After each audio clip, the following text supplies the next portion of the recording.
Hey everybody, I'm here with your fourth RE lesson this term, and we've been thinking about Hinduism and the god and the god of Brahman and the different forms that he takes. So let me share my screen with you.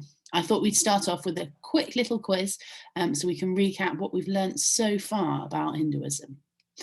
So this is true or false. So I'm going to read out some questions, and then if you'd like to pause the video, have a little think, jot down your answers, and then we'll go through the questions one by one. So number one, there are about 1.2 million Hindus in the world today. So you need to answer true or false. Number two, Ganesh is the god of love and devotion. Number three, the main god of the Hindu faith is Brahman.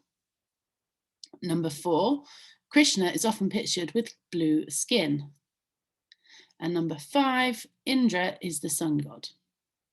Okay, so pause here, give yourself a little time to think about the questions and what your answer is going to be, and then we'll go through the answers together.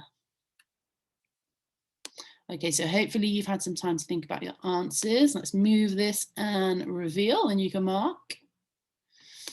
So number one is true. Number two is false. Ganesh is not the god of love and devotion. It is in fact Krishna. Number three is true. Number four is true. Number five is false. Surya is the sun god, not Indra. Okay, so hopefully you would have got 5 out of 5 for that, because I know how much you've been learning about it and how good you are at your RE lessons. So next, I've got here some of our school values. We've got forgiveness, peace, compassion, and hope. And we talk about those in assembly sometimes. It's something that we focus on each term. Hindus believe that Brahman has many different forms. Hindus pray to different gods depending on what they need help with or want to talk about.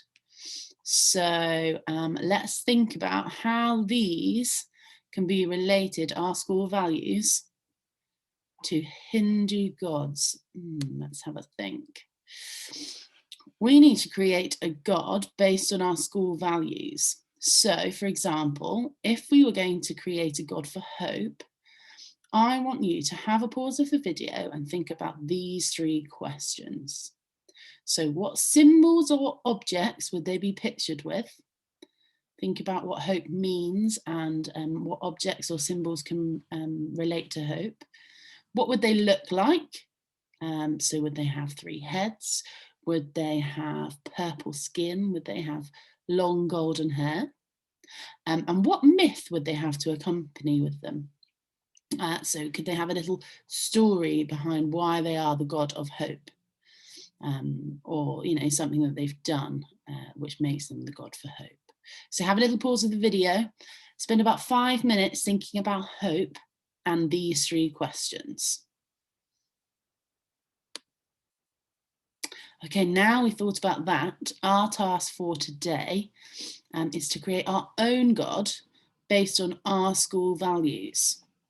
Okay, so here is one I've made for you. You can use the template from last RE lesson. This is Nova, so I've named her myself. She is the god of hope. She's often depicted wearing a rainbow crown to represent hope and new beginnings, so that one's there. She carries a candle with her to give her light in the darkness as a symbol of hope. And Nova is described as a kind and caring and considerate person or god, okay? So that's your silver task. Create your own god based on our 4 school values. So you can get quite creative with that. And if that takes you 10 minutes and you're like, oh my goodness, I need an extension task, then have a go at the gold task. That's write a paragraph describing the god that you've created. Include information about their powers or qualities. So that would be our 4 values. You pick one of them. And base your god on that value. Their appearance, the symbols or objects that they might have.